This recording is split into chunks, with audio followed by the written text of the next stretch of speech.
Hello दोस्तों। ये मेरा पहला हिंदी वीडियो है एलिट वेव्स ट्रेडिंग पर। और आज इस वीडियो में हम लोग निफ्टी का लॉन्ग टर्म आउटलुक देखेंगे एलिट वेव्स के हिसाब से। तो अगर हम मार्च 2020 जो कोविड के लोज थे वहाँ से अभी तक की ये रैली देखें तो इसमें हम एलिट वेव के हिसाब से 5 वेव्स अप काउंट कर सकते हैं। तो बिफोर मैं डिटेल में जाऊं, एक मैं छोटा सा ओवरव्यू देना चाहूँगा इन केस जिन लोगों को भी एलियट वेव्स के बारे में ज़्यादा अंडरस्टैंडिंग नहीं है। तो एलियट वेव में हम लोगों के पास में एक ऐसा स्ट्रक्चर होता है जहाँ पे 5 वेव्स ऊपर, जो भी आपका ट्रेंड है उस डायरेक्शन में, अगर ट्रेंड नीचे है तो 5 वेव्स नीचे भी हो सकती हैं। तो अगर हम जैसे निफ्टी का हम एग्जांपल जो ले रहे हैं इसमें हम 5 वेव्स ऊपर की तरफ देख रहे हैं, ट्रेंड अप था और उसके बाद में हम एक्सपेक्ट करते हैं कि 3 वेव्स डाउन होंगे। ठीक है, तो ये 5 वेव अप, इनको हम जनरली 1 2 3 4 5 मार्क करते हैं। और जो ये डाउन जो 3 मूव्स होते हैं इस पे कुछ वेरिएशंस होते हैं। ये ए बी सी हो सकता है, W X Y double zigzag, या फिर W X Y X E triple zigzag, complex corrections जो होते हैं वो कुछ भी हो सकता है। बट इस वीडियो में इसको मैं बहुत ही सिंपल रखूँगा और बिल्कुल बेसिक रूल्स में जो समझाना चाहूँगा कि एलिट वेव्स में जैसे मैंने बोला कि अगर हम ऊपर का ट्रेंड अगर था, जैसे इस केस में ऊपर ट्रेंड चल रहा था, तो ये 5 वेव्स अप थे, तो 5 वेव्स अप हो चुके हैं। उसके बाद 3 वेव डाउन हम लोग एक्सपेक्ट कर रहे हैं। और एक वैलिड एलिट वेव होने के लिए कुछ रूल्स होते हैं जो मिनिमम रिक्वायरमेंट्स होती हैं। पहला रूल ये होता है कि जो वेव टू जो होती है, तो ये वेव टू का जो लो है, वेव वन का जो स्टार्टिंग पॉइंट है उससे उतना रिट्रेस नहीं कर सकता, उसके ऊपर ही रहेगा। बेसिकली वेव टू जो रहेगी वो वेव वन के स्टार्टिंग पॉइंट से ऊपर होगी। दूसरा जो रूल होता है मैंडेटरी रूल, वो ये कि जो वेव वन का हाई होता है ये, और वेव फोर का जो लो होता है ये ओवरलैप नहीं होते, ये आपस में नहीं मिलते। तो वेव फोर का जो लो है वो वेव वन के हाई से ऊपर रहेगा। अगर ये ऐसा होता तो ये इनवैलिड हो जाता। केसेस होते हैं जहाँ पे ये भी वैलिड होता है, बट मैं वो बेसिक रूल समझा रहा हूँ जो एक मोटिव वेव के लिए नेसेसरी होते हैं। तो इस वीडियो के हिसाब से these rules are what are applicable. तो और तीसरा रूल जो होता है वो ये होता है कि जो वेव थ्री होती है, जो ये वेव टू से लेके थ्री तक ये जो वेव है, ये वेव वन थ्री और फाइव इन तीनों में सबसे छोटी नहीं हो सकती है। इसका मतलब ये नहीं है कि वेव जो थ्री है सबसे बड़ी होगी, इसका मतलब बस ये है कि ये तीनों में सबसे छोटी नहीं हो सकती है। तो अगर वेव वन सबसे बड़ी है तो वेव थ्री उससे छोटी हो सकती है, बट उस केस में फिर वेव फाइव को वेव थ्री से छोटा होना पड़ेगा, बिकॉज वेव थ्री सबसे छोटी नहीं हो सकती है। But generally speaking wave three इन तीनों वेव्स में से सबसे बड़ी वेव वेव थ्री होती है। बट इस केस में अगर हम देखेंगे जो निफ्टी का मूव था, तो इसमें हम देखेंगे कि वेव वन सबसे बड़ी वेव थी, और टू से थ्री ये जो वेव थी ये वेव वन से छोटी है। और क्योंकि वेव थ्री सबसे छोटी नहीं हो सकती, इसीलिए वेव फाइव यहाँ पे जो बनी है वो वेव थ्री से भी छोटी है। और ये मूव आने के बाद में अब हम एक्सपेक्ट कर रहे हैं कि यहाँ पे एक करेक्शन ड्यू है। और करेक्शन ड्यू है, इसके चांसेस बढ़ जाते हैं, बिकॉज हमको अक्टूबर में नेगेटिव क्लोज मिला है मंथ का। तो जो एक इंडिकेशन है कि हाँ ये शायद 5 वेव का जो मूव था वो पूरा हो चुका है। अब इस 5 वेव के अंदर में भी ये एक फ्रैक्टल नेचर का होता है, मतलब ये जो मूव्स होते हैं हर टाइम फ्रेम पे काम करते हैं। जैसे मंथली चार्ट में भी होगा, ये वीकली में भी होगा, डेली में भी आपको देख सकते हैं। तो ये जो 5 वेव का मूव था ये इंटरनली ये अपने आप में एक 5 वेव मूव है। तो इसको अगर आप देखेंगे, जैसे मैं यहाँ पे 1 2 3 4 5 वेव्स, ये मूव था। अब ये जो वेव थ्री जो इसके अंदर थी, उसके अंदर भी आप देख सकते हैं कि ये भी इंटरनली 1 2 3 4 5, तो इसके अंदर भी 5 मूव थे। तो ये WXY करेक्शन था, एक कॉम्प्लेक्स करेक्शन था, इसको हम डबल जिगजैग बोलते हैं। तो यहाँ पे आपको ये लग सकता है कि वेव टू यहाँ पे क्यों लिया है हमने, यहाँ पे क्यों नहीं लिया।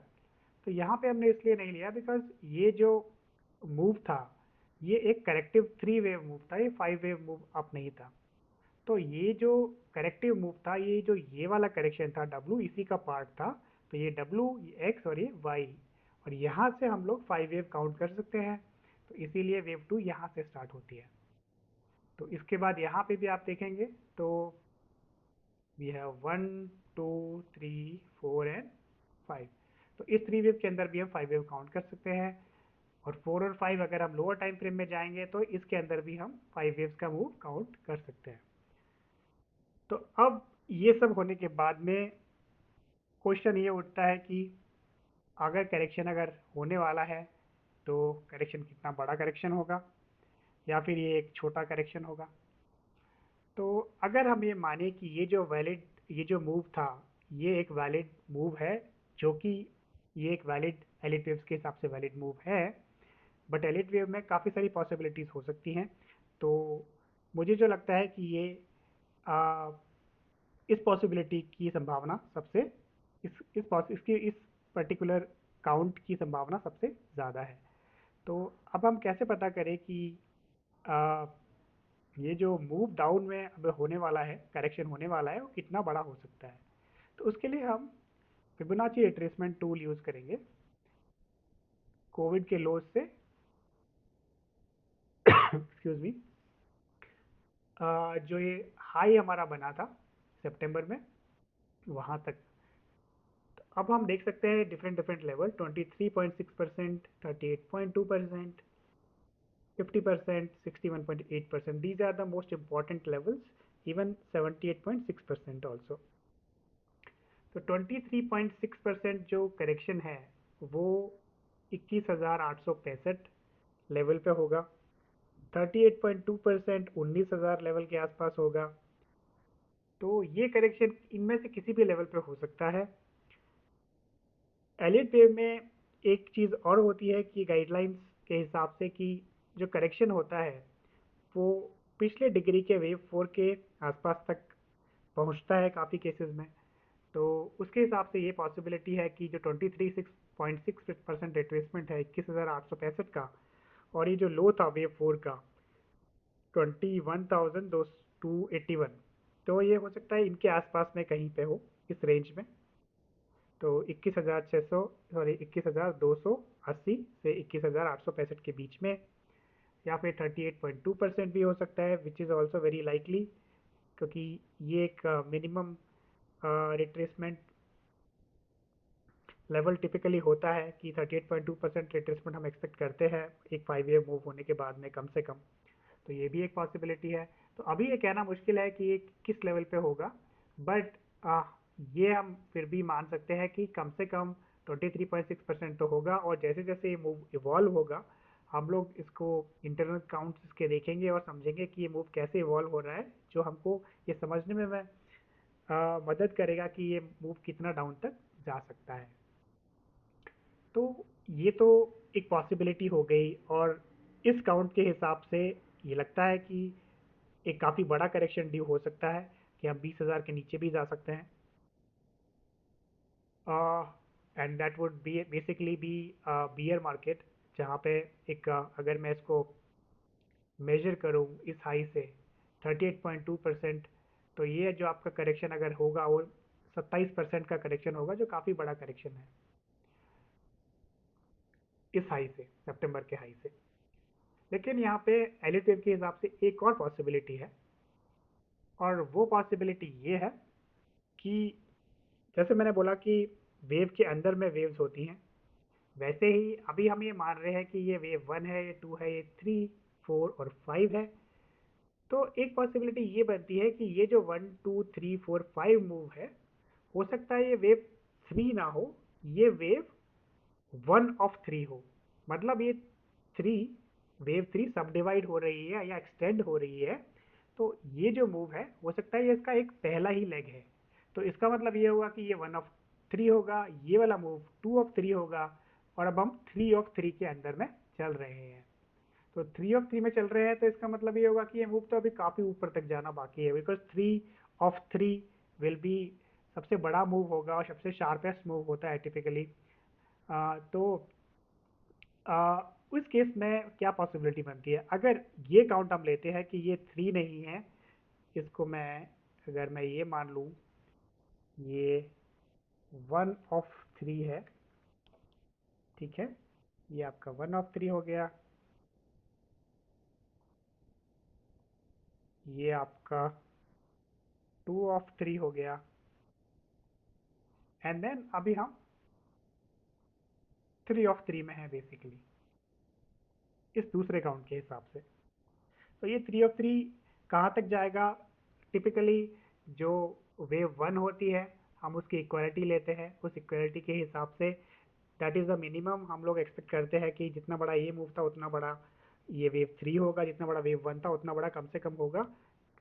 मेनी टाइम्स 1.6 टाइम्स भी होता है, 2 टाइम्स भी होता है। तो बट इक्वालिटी के हिसाब से हम मिनिमम जो एक कैलकुलेशन लेके चलते हैं कि हाँ कम से कम जितना बड़ा वेव था उतना बड़ा होना चाहिए in most of the cases. तो अगर ये वाला काउंट करेक्ट है, तो हम इस करेक्शन में क्या एक्सपेक्ट कर सकते हैं। तो अगर ये वाला काउंट करेक्ट है, जो अल्टरनेटिव काउंट जो ब्लू में मैंने अभी बताया आपको, तो उस केस में हम लोग रिट्रेसमेंट जो लेंगे, इस मूव का रिट्रेसमेंट लेंगे, क्योंकि ये जो मूव है इस मूव का रिट्रेसमेंट ही होगा। उस केस में इस पूरे के पूरे नीचे से जो यहाँ से जो मूव है उसका रिट्रेसमेंट नहीं होगा। तो यहाँ पे हम देखेंगे कि ऑलरेडी 50% रिट्रेसमेंट जो 23,775 पर होना है, तो उसमें आज का लो 23,816 था, तो करीब करीब 50% रिट्रेसमेंट हो चुका है। 61.8% एक पॉसिबिलिटी है, तो वो होगा आपका 23,153। तो ये भी एक लेवल है जो पॉसिबिलिटी है। तो अगर ये वाले काउंट करेक्ट है, जो ब्लू वाले काउंट करेक्ट है, तो हम ये मान सकते हैं कि अगर हमको 23,153 के नीचे में अगर डेली क्लोज नहीं मिलता है, हो सकता है ये नीचे भी चला जाए, बट लेकिन अगर डेली क्लोज इसके ऊपर ही होता है, तो पॉसिबिलिटी है कि शायद ये ब्लू वाले काउंट करेक्ट हो। और एलियट वेव में एक साथ काफ़ी सारे काउंट करेक्ट होने की पॉसिबिलिटी होती है, तो ये कहना मुश्किल होता है कि हाँ कि यही वाला काउंट करेक्ट है, तो हमें सारे अल्टरनेटिव लेके चलने पड़ते हैं। तो अभी ये दो सबसे बड़े मेजर अल्टरनेटिव्स हैं, तो इन दोनों ही केसेस में पुल बैक होना था। तो इसका जो पुल बैक 50% हो चुका है इस अल्टरनेटिव का, थोड़ा बहुत और हो सकता है अगर ये काउंट करेक्ट है। बट अगर हमारा जो ओरिजिनल काउंट जो ग्रीन वाला काउंट है वो करेक्ट है, तो एक बहुत बड़ा करेक्शन लाइक 25-30% का पॉसिबल है, और मे बी मोर। तो उसके लिए we need to wait and watch कि ये जो मूव अभी डाउन है वो कैसे इवॉल्व होता है, और उसके हिसाब से हम लोग डिसाइड करेंगे कि हाँ कौन सा वाला काउंट वैलिड होता है इस पर्टिकुलर केस में। तो इस वीडियो में बस इतना ही। आगे जैसे जैसे वे इवॉल्व होंगे वैसे ही मैं और अपडेट करने की कोशिश करूँगा। Thank you.